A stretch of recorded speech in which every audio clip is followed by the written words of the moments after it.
hope you're all excited to paint with me today. I'm excited to do a little landscape painting with you. If you're watching this on a delay at all, or you're watching it later, make sure you just skip to 5 minutes in. That's when the instruction starts, and you won't have to listen to me yap for 5 minutes while everybody gets settled. If you are joining me live, let me know in the comments that you're here, and grab your watercolors. I'll give you about 4 or 5 minutes to get your stuff set up, and we can just chat until then, and then I'm excited to lead you through this watercolor painting today. Hello, hello. How's everyone doing today? Oh yes, that's a good point too. If you, I think you can send me likes. I don't know if it's by double tapping the screen, but I see them coming up on the screen here, so feel free to do that as well. That helps me out. Excited for this one, me too. Welcome, welcome. How's everyone doing this weekend? Glad to be here, glad to have you here. First time joining, welcome, glad you're here. Time to paint, exactly. I'm glad you're all here to paint with me today. It's gonna be fun. Let me get my stuff organized over here. Happy to join you live today. Happy to have you here. Right side tap the heart. Yes, perfect. Thank you so much. Appreciate you giving the instructions. Like I said before, we're just gonna wait like 3 minutes or so to get everybody on here and ready. Feel free to get your watercolor set up, grab whatever you want to sip on. I've got a little sparkling water over here that I'm sipping on. So feel free to just grab whatever you want to, you know, have a drink, and we will get started shortly. If you have any watercolor related questions or just any art related questions, feel free to put them in the comments. Happy to chat about anything. Otherwise, I'll just yap, which you may or may not appreciate. For those of us in America, I hope everyone's getting ready for Thanksgiving. Hopefully it's a happy and fun holiday for you. I know it can be stressful for some people as well. Chai latte, perfect. Seen a couple of those. Love a chai latte. Good taste, good taste. First time live, finally made it.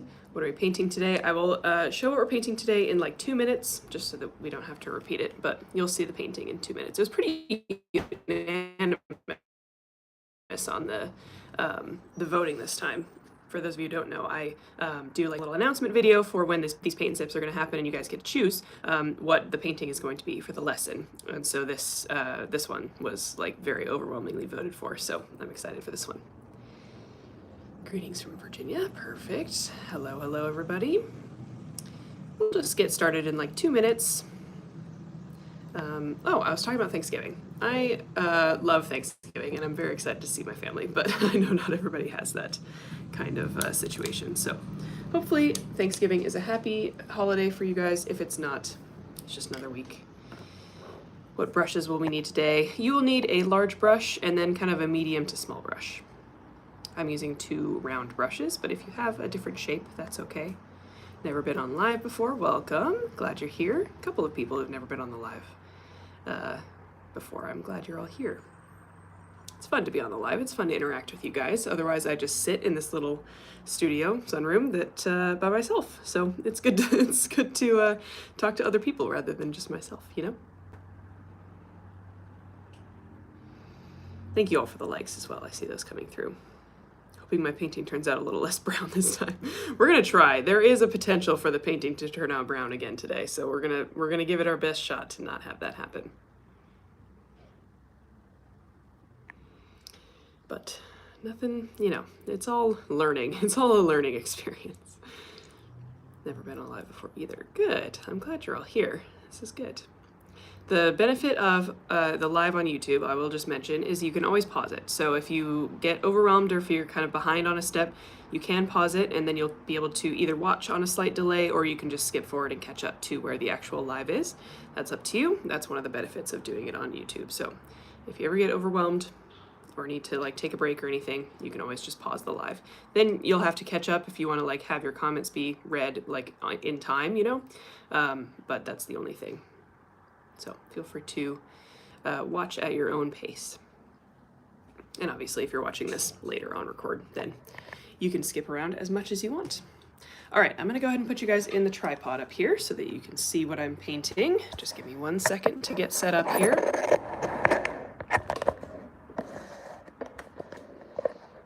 Here we go. All right, so this is our painting for today. Fun little kind of misty sunrise. I've been doing a lot of misty paintings recently. I don't know why, it's just kind of been the thing to do. But I'm really excited for this sort of like hazy sunrise, sun look where we have the yellow and then kind of the gray around it. And then we'll be painting some distant trees, and then we'll be painting this close-up tree and just a little abstract kind of hill right here. So if you have any questions throughout this live, feel free to put them in the comments. I do have to paint and teach and talk at the same time, so if I miss your comment, feel free to ask it again. And if you know the answer to someone's comment, please feel free to answer it for them. Also, the reference photo that I used to inspire this painting is linked in the description of this live, so you have access to it now.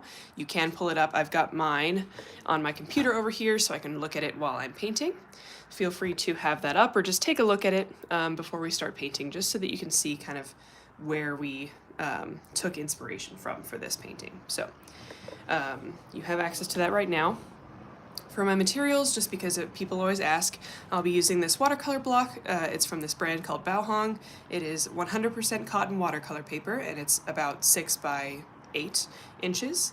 I do recommend getting 100% cotton watercolor paper, regardless of the brand. This I got on Amazon, but last time I checked, they don't sell this on Amazon anymore, unfortunately. I do have other options in my Amazon storefront, which is linked in the description of this video. 100% cotton watercolor paper will help a ton. So if you don't have it right now, that's okay. You can still do this painting without it. But for the future, when you're looking for new watercolor paper, highly recommend. This is a watercolor block, which means the pages are glued down at the edges. So they're all glued together except for one little spot over here where they are not. And that just helps to keep the paper held down while I'm painting. And then when I'm done, I can slide a little, like a tool or something in here and then break the glue seal around the outside. So I'll show you that at the end. But if you buy a watercolor block and you're confused why the pages are all glued together, you can, that's why. Meaden is the same company. Oh, okay, good. I did not know that was the same company, but I did see them on there. So I will add them to my Amazon storefront as well after this. Good to know.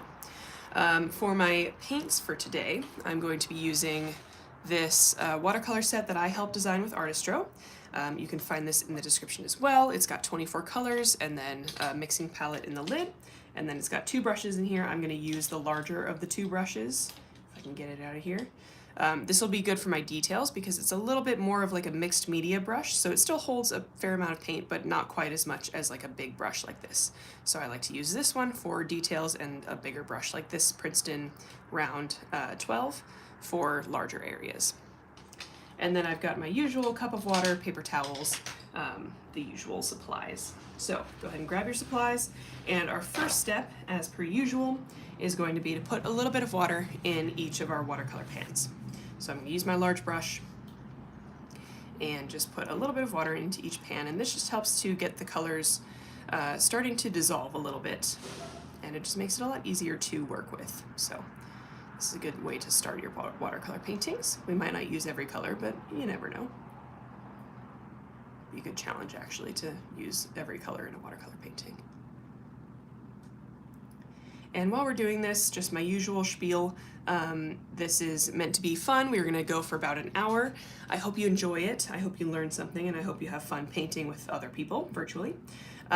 Please don't put too much pressure on yourself to make a perfect painting. This is just meant to be a study, especially because you're just going off of instructions that I'm giving you. So a lot of stuff can just kind of be different in your painting than mine. So take it for what it is. I hope you have fun. Try not to put too much pressure on yourself. Be kind to everyone in the comments, be kind to me, and we will all be, we'll all have a very good time. That's my recommendation for you. All right, so when you have all of the paint saturated with water in your paint set here, we do not need to do any pencil sketching for today. So we are just going to get started with our first couple of colors. So let me just reorganize here. Desk is not big enough for everything. There we go. We are going to mix 3 colors to get started because we want to create this painting, or this first layer of the painting, I should say, with a wet on wet technique, which means we're going to put water down on the entire paper, and then we're going to add these colors in and let them mix together on the paper. So what we're going to do is paint in this sky, so this yellow circle, the gray outline, and then a very hazy gray, like tree-lined hill in the distance. This will just kind of fade into the background, but we do need a color for it. So let's go ahead and mix some colors. First color is just going to be yellow ochre, which is kind of a natural looking golden yellow. You'll probably have a similar color in your palette, whatever you're using. So I'm just going to grab a little bit of that, and I'm going to add some water to this. So I don't want this color to be very bright or very saturated on my palette. I'm just going to add paint and then a couple brushfuls of water, and it should be about this consistency. I will swatch all of these colors for you so you can see what they look like on scrap paper. I recommend doing the same if you want to see what the paint looks like before you put it on your actual painting. Should look something like that. I love my artist rosette, almost out of paint. Oh good, I'm glad to hear that. Okay, and then we do need a gray color. So what we're going to do is mix together ultramarine blue, which is just, you know, a standard blue, and burnt umber, which is brown. And we're going to make this a little bit more of a neutral gray tone. So I'm going to mix in a little bit more brown than I normally would to make more of a neutral gray. And I'm just doing a little bit at a time until I'm happy with the color. And that should look something like that. We're going to add some water to that though. So again, this was yellow ochre. This is ultramarine blue and a little bit of burnt umber. Not a little bit, it's actually quite a bit of burnt umber. So, yellow, gray. Then we're gonna make another version of that gray mixture, so the same 2 colors, ultramarine blue and burnt umber, but this time it's going to be more blue toned. So we're gonna add less brown and more blue in this proportional mix.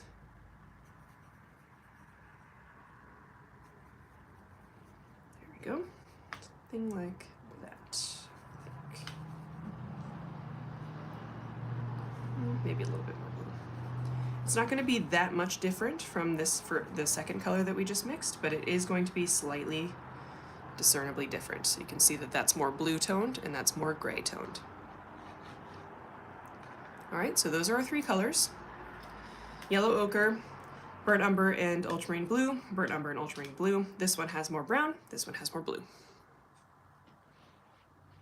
All right, I'll give you a second to finish mixing up those colors while I reorganize my station here. This is going to go here, this will go right up here, and then this will go right here. There we go.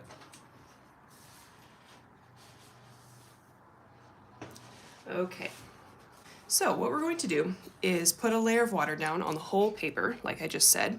We're going to pick out where we want the sun, which is going to be like 2/3 of the way up the paper, kind of in the center here. And then we're going to pick out where we want that hill, which will just be about halfway down the paper. And I will explain all this while we're painting, but the next few steps will need to be done at the same time or like in quick succession because we have to do them before the paint dries. So feel free to watch first if you want to. Just see me do it, and then you can do it yourself, and then you can catch up with where we are in the live. Again, like I said in the beginning, benefit of doing this on YouTube is you can always pause the live if you get overwhelmed or if you get behind, and then you can either skip to catch up or just watch on a slight delay. So I'm using my large brush, would recommend grabbing a large brush for this, and covering the entire page with a nice layer of water. I'm moving my head around so I can see the light reflected off the water and see if I've missed any spots.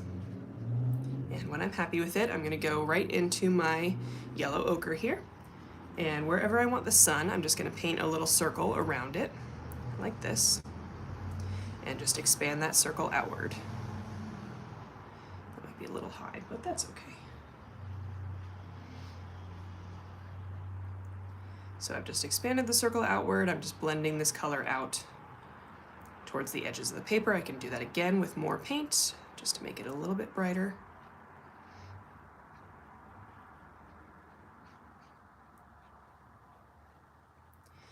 Then we're going to go into this neutral gray color. And I'm going to go kind of from the outside in, starting about halfway down the paper here, and start making a circle moving in towards the sun. So I'll start with an outline here, and then we'll kind of bring this in using circular brush strokes to start blending this out with the yellow. All right, it looks a little crazy right now. I understand. It's okay. We're gonna fix it. I'm just gonna bring this color down just a little bit here. Then, with a clean, damp brush, so I'm just taking some of the water off with my paper towel, I'm just gonna go from the middle in consecutive circular motions and just blend this out from the middle. Does not have to be perfectly blended, but doing this a couple times, go back into your yellow ochre if you lose it.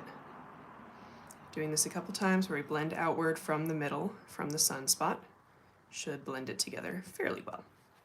Something like that. I recommend stopping messing with it at a certain point. The colors will blend together. We've got a lot of water on the paper, so that will help the colors blend together better than your brush will. You can also pick up your paper like I'm doing here and just gently tilt it in different directions. That can help the colors blend together nicely as well. You can also tilt it in one direction for a little bit and then take off some of the excess water with a paper towel. All right, so I'm going to leave mine mostly alone here. I am going to use a completely dry brush and just pick out that sun spot here.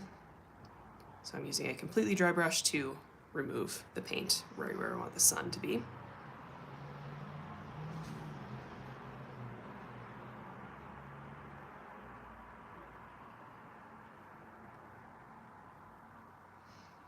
And then we're going to let that dry just a little bit. So we're not going to let it dry all the way yet because we still have to add the little misty hill in the background with that darker gray. But I'm going to let it dry just a bit. I don't want it to be completely wet for the next step.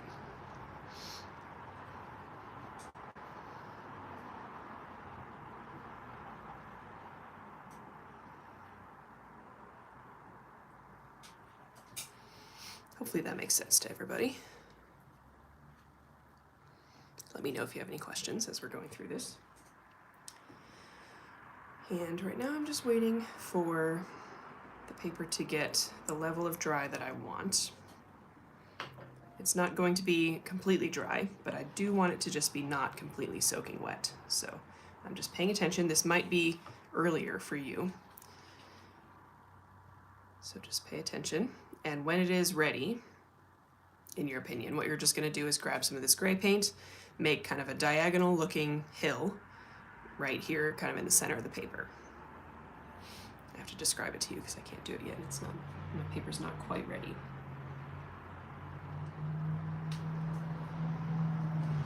Grab something to sip on while we wait, while we watch paint dry. Please put something in the comments so I can chat with you guys. How many people we got on here? 90 people? Nice. Welcome, everybody. Welcome to Paint Sip. I'm glad you're all here.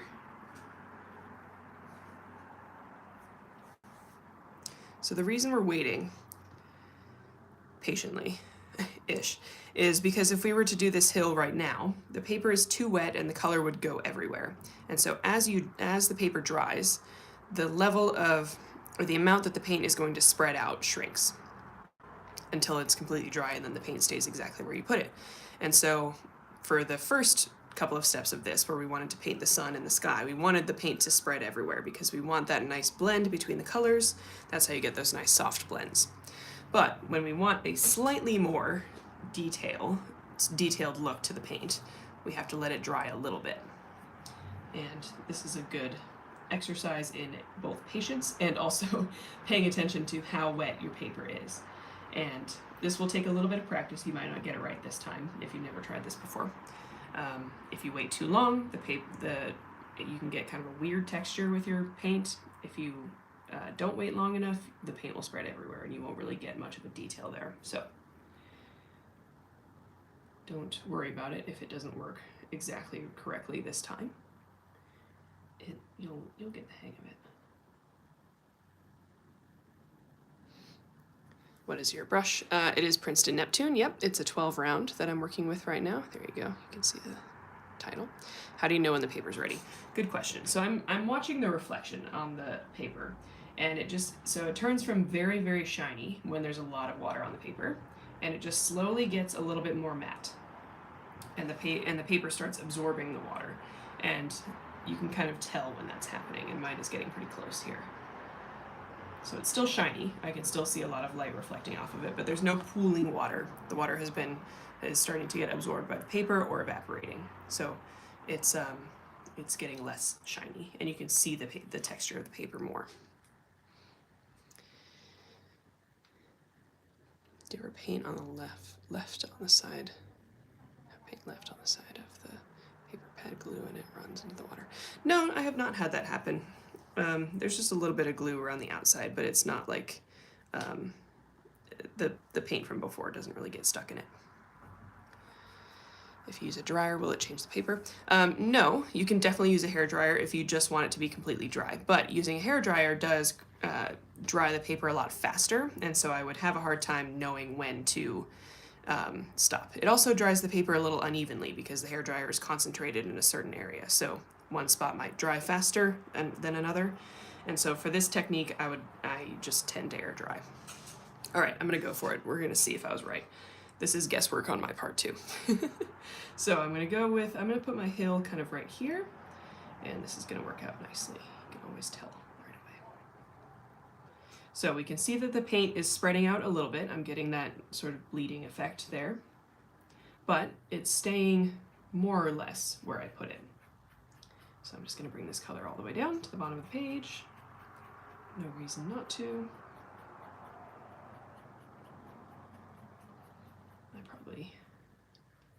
I could have waited a little longer, but that's okay. I'm gonna do just a little bit of downward brush strokes right here, just to look like very vaguely the tops of trees. But that's exactly the effect that I wanted there. All right, so I'm going to dry this with a hairdryer now so that we don't have to wait any longer and so that the paint doesn't spread out anymore. So I apologize for the hairdryer noise. Feel free to do the same. Hairdryers are a great tool for watercolor painting because I don't like watching paint dry. And I am not patient, and watercolor painting would be so painful if I did not have a hairdryer to speed this process up. So feel free to do the same. I'll answer more questions. My paper warps a lot. What do you recommend for something that isn't too fancy but won't warp so much? So 100% cotton watercolor paper is the most important part. If it will still warp a little bit because paper, when it's put into water, will warp a little bit no matter what. But the cotton will really help. So whatever brand you use, it doesn't matter. Grab some 100% cotton and give that a try. I'll show you in a minute too. This paper is warped as well, but also because it's glued down on the edges, because it's a watercolor block, once it dries, the paper flattens out. So it's warped right now because it's wet, but as it dries, it sort of flattens back out, and I'll show you that in a second. My paper is mixed media, but paper when wet sometimes was chip. Yeah, mixed media paper will do that too. Mixed media paper is often not 100% cotton either, so that's what will happen to that one too. And it's just not as thick, and it can't absorb quite as much water. Alright, I apologize for this hairdryer noise. There we go, all done. So this is what we should have so far. A nice little background. So you can see the paper is a little bit warped. It's not completely flat, but now that it's dried, it's flattened back out quite a bit. Okie dokie. Time to get into another color. So our next layer is going to be some more distant trees, but they are more detailed than what was in the background here. So I have them over here. In the reference photo, they're on the other side. I chose to kind of mix up the elements of the reference photo in this painting. just because I like to do this compositionally where I have the tree off to the side rather than in the middle. That's a personal choice. So let's mix up a grayish green color. Get back to our palette here. So this color is going to be very similar to the color that we just used. I'm going to go with blue, ultramarine blue, burnt umber, plenty of burnt umber here, and then just a little bit of this olive green, a little bit at a time until we tint it just slightly green. I'm just going to go back and forth between those three colors till I get a color that I like.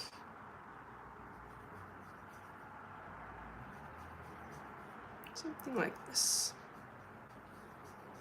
I think maybe a little more blue and green, a little less brown.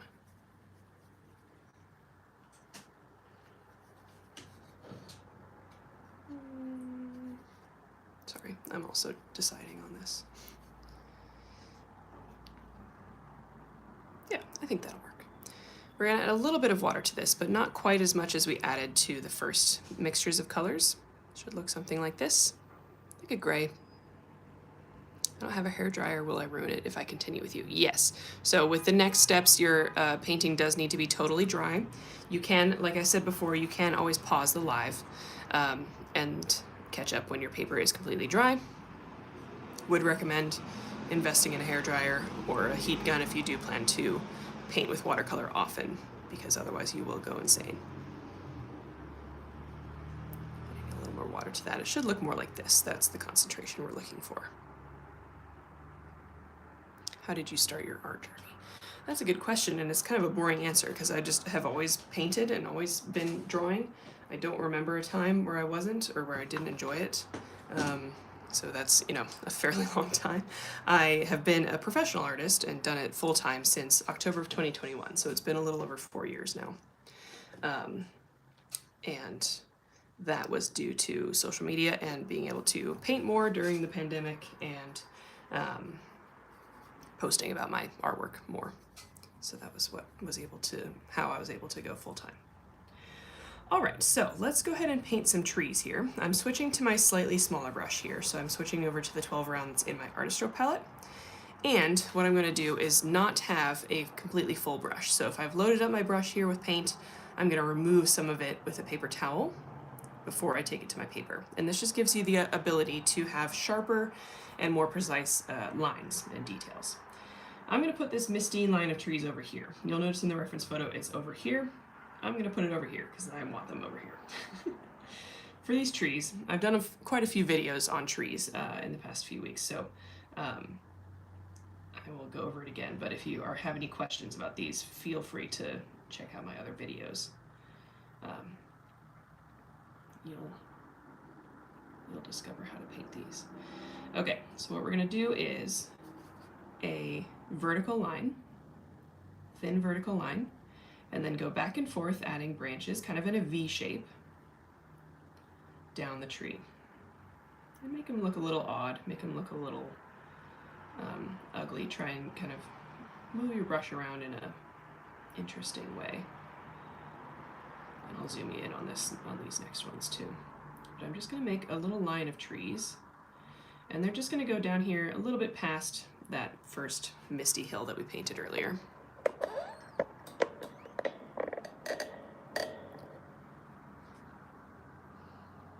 So again, vertical line, and then just back and forth with the branches. Because we have a lot of trees here, it's a good line of trees. Only the tops really matter. So I'm just trying to make the tops nice and pretty. And then once I get down here, they're just kind of all going to blend together, so I don't really care. I'm just going to take those down about this far down the paper. Fill that over here.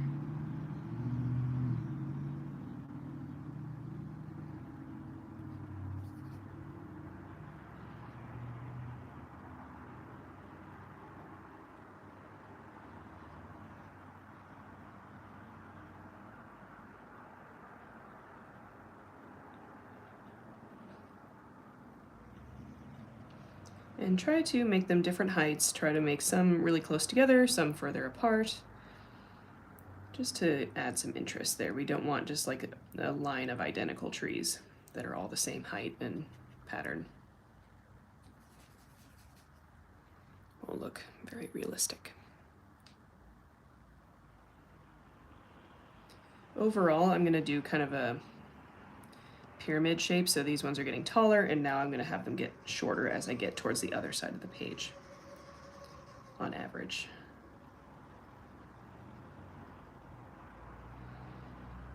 If you want more instruction on painting these trees, like I said, I did just put out a video with very detailed instructions for painting trees like this.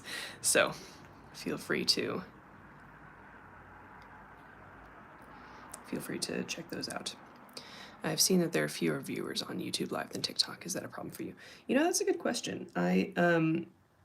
So that's something that I've noticed as well. It doesn't bother me necessarily. I think it is just because there are more people just like scrolling and actively on TikTok that can just come across the live organically. And so I get a lot more viewers over there. However, the benefits of being over here on YouTube are outweighing that so far. So, I mean, just like ease of upload, this live is uploaded immediately to my YouTube channel so people can find it immediately right after. Before I was having to download it from TikTok and then upload it to YouTube, and that just took forever, and it was really annoying to do. And then also TikTok was starting to implement a bunch of rules about how much I could talk about my own stuff, like my watercolor palette that I helped design in my book and stuff, because I was promoting something that wasn't on TikTok Shop. And they started to give me warnings about that, and I was really not about that, because these paint and sips are free, and I'm happy to do them, and I'm happy to do them for free. But like part of it and part of the math for me is that I can promote stuff like my book and stuff like my watercolor palette, and I make money that way. And so the advertising is important. Unfortunately, I really would love to just do these for free and not have to do that, but that is part of the math equation for me to be able to pay my rent. So that's kind of those are kind of the reasons, and so far I'm enjoying YouTube. Even though there's less people here, maybe at a certain point people will join these lives more. And I'm happy to kind of build that up over time, organically.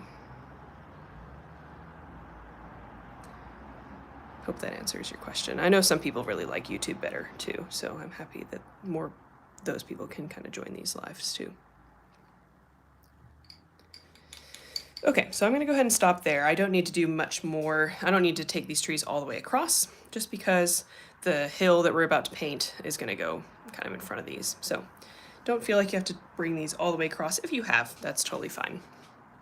We do need to let this dry all the way before we move on now. While we're doing that, speaking of which, I will do my little shameless plugs for you. Again, my name is Hannah. I'm a full-time artist. If you'd like to support me in any way, I do really greatly appreciate it. I've been a full-time artist for 4 years now, and my livelihood and my ability to pay my rent relies on lovely people like you supporting my art.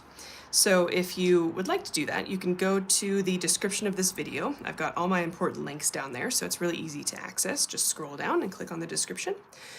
In there, you'll find all the materials that I'm using for today, including this watercolor palette that I helped design with Artistro. This was something that I really wanted to do and something I really had fun doing, and I really love this palette. I use it all the time. So if you'd like to support me in that way, you can grab one of those palettes. It would make a great gift for the holidays as well. I do know it's on sale. It's on Amazon right now.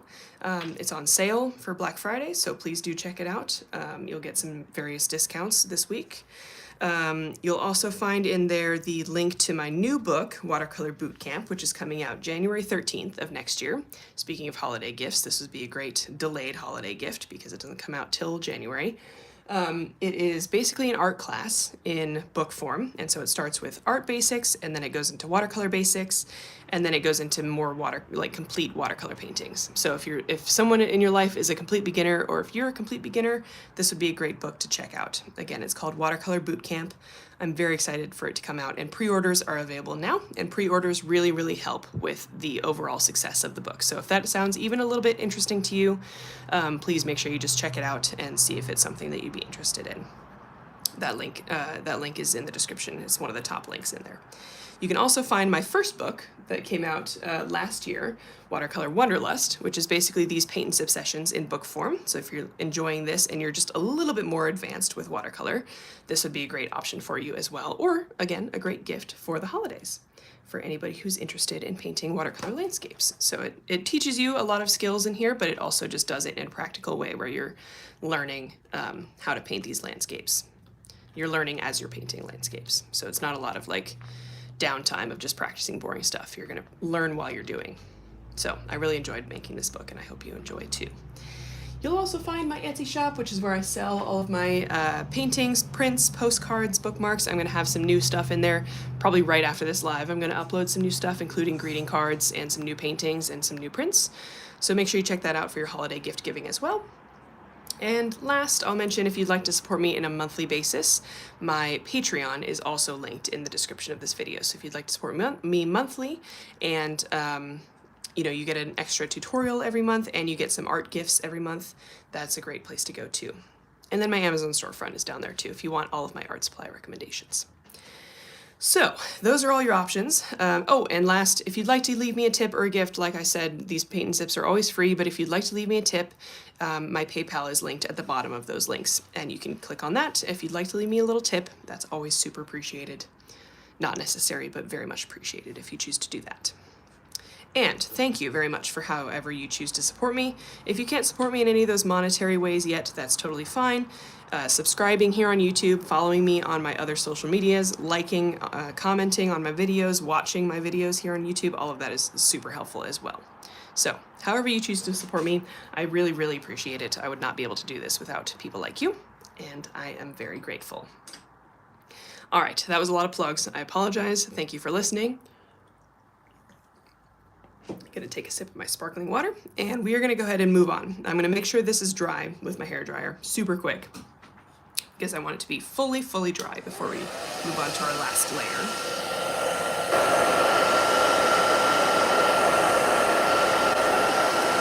Can't wait to get the book. Oh, thank you so much. Can't order pre-order for Amazon. That's okay. If you get the book when it comes out, that's totally fine. Your first book is fantastic. Looking forward to book 2. Oh, thank you so much. I appreciate you guys, and I really do like hearing from you guys that I've helped you, you know, get back into watercolor or learn something that you've been wanting to learn. It really like makes my day, and it's really, really like meaningful to me that I hear that from you guys, honestly. All right, so let's go ahead and get into our last 2 to 3 colors. 3 colors. We are going to need some very concentrated colors for this last step. We want a very nice saturated dark layer to contrast with the light bright layers previously. So we're going to mix some really dark greens for this next step. First green is going to be a combination of Hooker's green. That is a name. This color is named after a person whose last name was Hooker. It's unfortunate. So Hooker's green, a little bit of ultramarine blue, and a little bit of burnt umber. That's my favorite combination for making a dark green. Very grateful for your paint and sip sessions. Oh, thank you so much. Very glad. People seem to really like these, and I'm very happy to interact with you guys live. Where can I get that palette? It's on Amazon. It's also linked in the description of this video, so you can find it quickly down there. All right, then we need a slightly lighter green, so I'm going to combine Hooker's green and this olive green that's right here. Combo of these two, and then a little bit of brown to neutralize. I will swatch all of these in just a second as well. And then I think last color is going to be more of a dark brown, just to mix in a little bit of color variation. So I'm going to go burnt umber and a little bit of ultramarine blue to darken it. So I'll go over these color combinations one more time as well. This was ultramarine blue and a little, burnt umber and a little bit of ultramarine blue to make a nice dark brown. Look like that. This one was sap green plus a little bit of, it was olive green, Hooker's green, and a little bit of brown.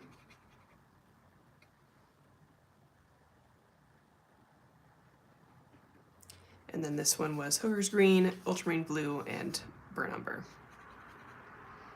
So dark green, slightly lighter green, brown.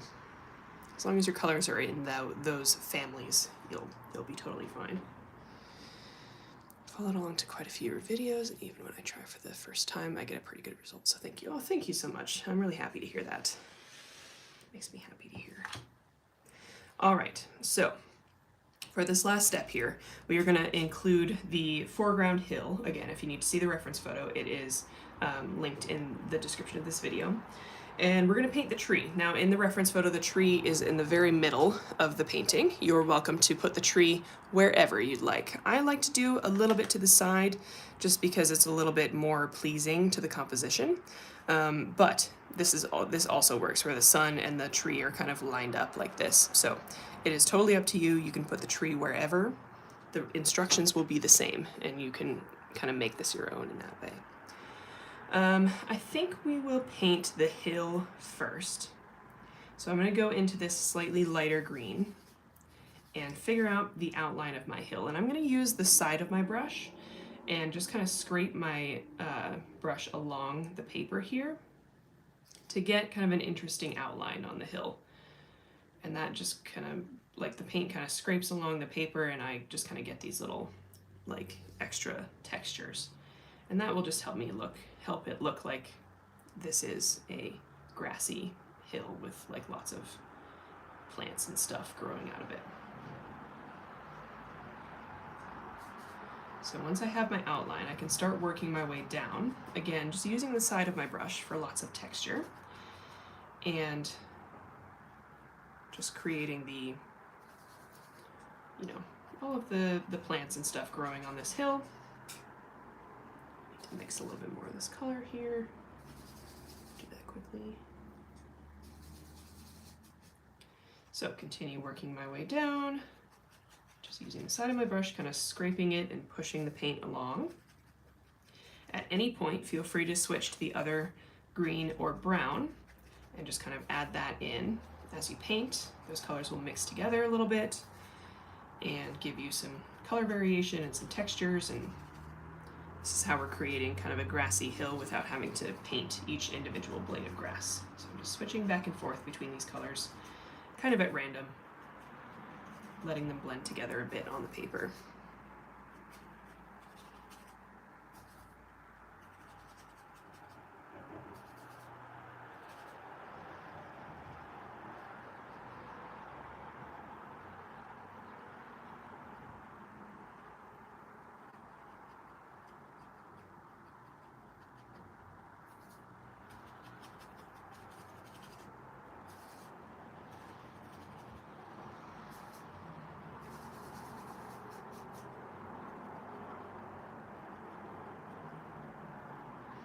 You are always welcome to add different colors in here too. You could add some blue like I just did, add some ultramarine blue in here.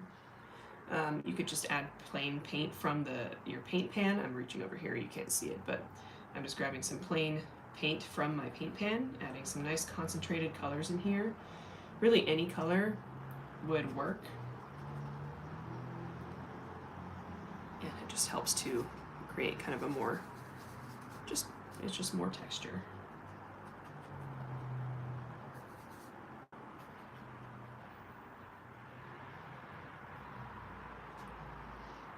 Some brown, just some straight brown from my palette in here.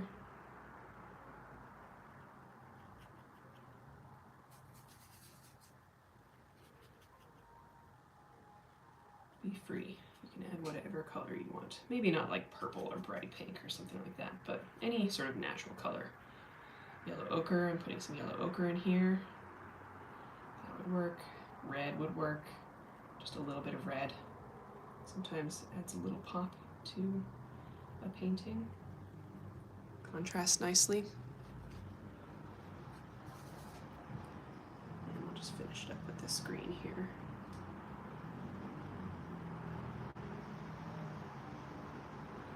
There we go. So there's our hill. If you didn't quite get the concentration of color, so if it dries and it's not quite as dark as you want it to be, you can always go over it again in the exact same way, just with the same colors and same technique. Just do another layer, and that will help kind of bring the saturation up to where you want it to be. If you like it on the first layer, you can just leave it alone. And for our last detail, we're going to add that big tree, that kind of foreground tree that's the most important part of the painting. Not to put any pressure on you, but it is the focal point. So we do want it to, spend a little bit of time on it. I'm going to remix some of this really dark green here. So again, that's the same color combination, that olive green, blue, and brown, until I just make a very dark green, very concentrated, not a lot of water in here. And you can tell there's not a lot of water because you can see the palette underneath when I'm mixing it here. It doesn't immediately fill in. If I were to mix like a very watery color here, it kind of immediately moves around like water does, and this doesn't. All right, so whenever you're ready, I'm going to go into that nice dark green here. And I'm going to choose where I want that main tree to be, and I want it to start at the top. So I'm going to start at the top where I want it to end. If you start at the bottom, you'll end up taking it a little too high. So I'm going to figure out, I want it to be about this high, I think. And I'm going to use a very light touch to begin with and create my trunk. And I'm just going to press a little harder as I go down towards the ground here. Bring that trunk down just a little bit into the hill here, like that. Once I've done that, I can start to just go back and forth, adding some nice delicate branches up here. If you see in the reference photo, it's a pretty, it's kind of it's a squat, like fat tree. You can make it look as, like however you want. It doesn't have to look exactly like the tree in the reference photo. The reference photo is there to inspire us, but not to dictate exactly what our painting is going to look like. So I'm just going to work my way down, adding these sort of spindly branches, crossing over each other, collecting here at the trunk.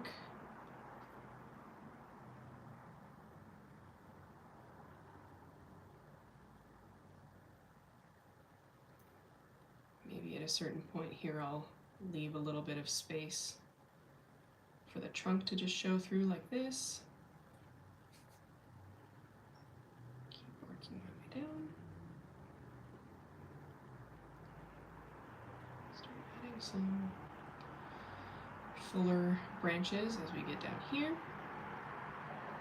And I'm not going to take these branches all the way to the bottom of the trunk. So I'm going to take them to about here. And then we're going to add just some little twigs and stuff because we do want a little bit of trunk showing at the bottom.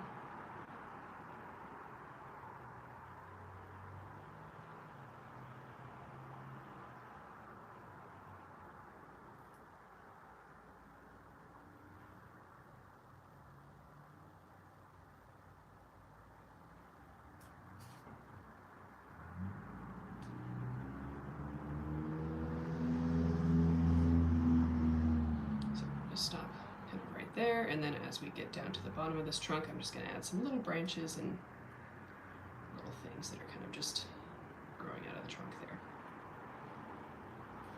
You can always go back up and add more branches or more leaves, fill it out a little bit more in certain areas.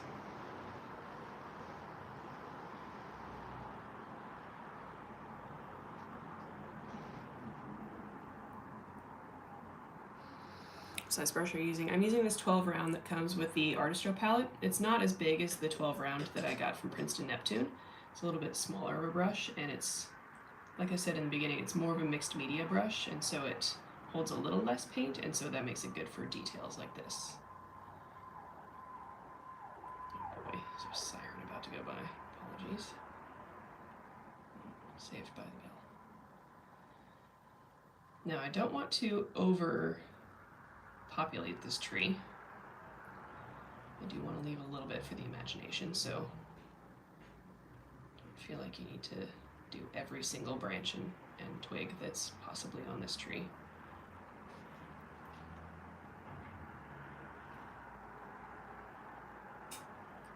And then down here at the bottom, I'm going to use those same 3 colors that we were just using for the hill and just kind of put a little bit of green right by the base of the trunk here, just to kind of blend it into the hill that we already have.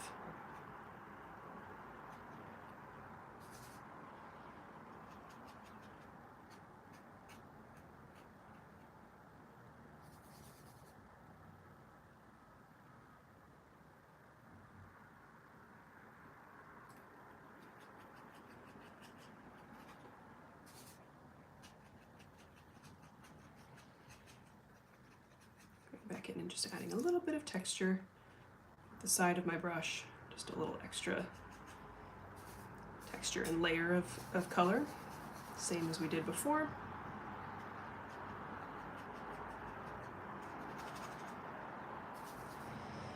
And with that, I think that's the end of this painting.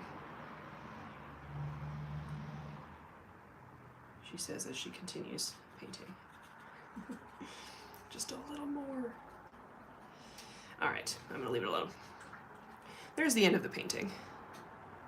I'm quite happy with that. I'm gonna go ahead and take the paper off of the watercolor block so I can show you how to do that. So I'm gonna use this little tool. It came with the watercolor palette, just a little, or with the watercolor block, just a little leaf tool. And I'm gonna slide it right between this page and the next one, right here where the pages are not glued together. And then I'm just going to carefully slide that around the outside of the page. I'm so bad at watercolor painting. Please tell me how to improve my painting. Unfortunately, the only way is just practicing and making a lot of bad paintings. Everybody who is good at watercolor painting has made a lot of bad watercolor paintings and continues to make a lot of bad watercolor paintings. I certainly do. Every artist that you ever talk to will tell you that they make plenty of bad paintings.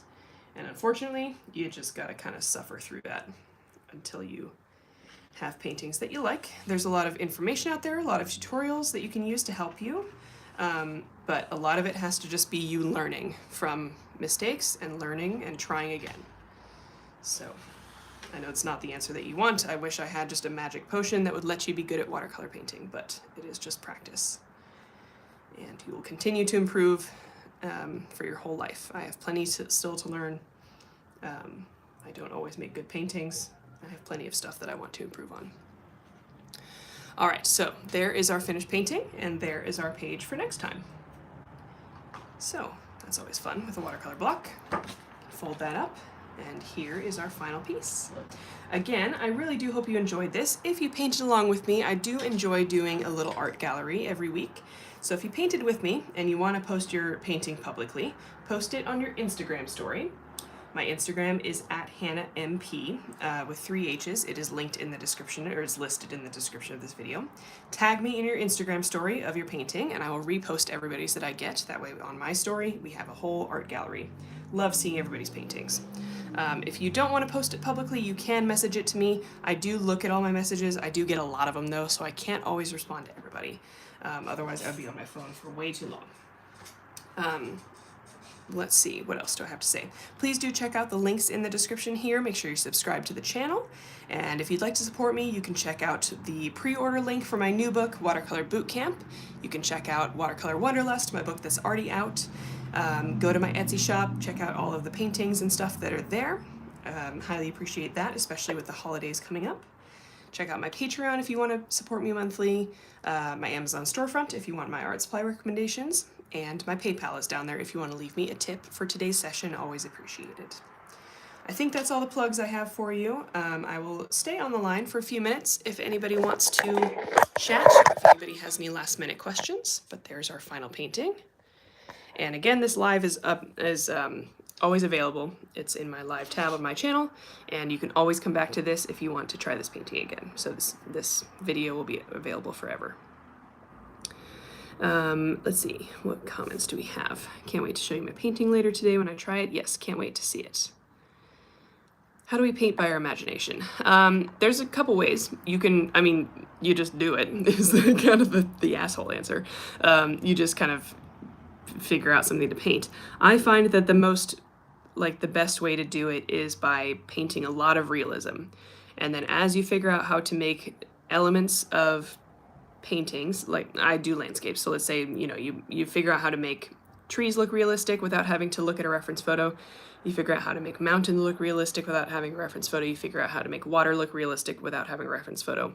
And then you can combine those elements that you know how to paint into an imaginary painting. But that comes from a lot of observation of reference photos of real life. It comes from a lot of practice of painting those elements, and then it comes from being able to put them together in your brain. So that's kind of the answer that I have for you. I don't paint from my imagination very often. I use reference photos almost all the time. But I am starting to get to the point where I can kind of create an imaginary scene. Not as brown as last week, but my trees look so, that's okay. I'm glad we didn't get as, you know, a brown result. That's good. Trees just take practice, unfortunately. But I'm glad that you came back and tried the paintings, and I'm glad that you're pursuing this. How do I find the description of this video? You should be able to just scroll down. If you can't right now, you will be able to once this live is over and it just becomes a video. But you should, I don't know how it looks on your end, so somebody else might have to jump in here and say how you access the description. But I think you can just scroll down. I have one more question. Go for it. Can't wait to hear it.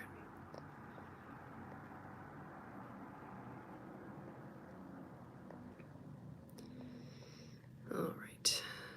Love all your tutorials in live. Good. And I'm really glad that you all painted with me today. It's always really fun to paint with you all and interact with everybody. Again, like I said, I just sit in the studio by myself, and so it's nice to have people to talk to that aren't me. Tap and hold on the video and the list should pop up for description. Okay, perfect. Thank you guys for answering. I appreciate it.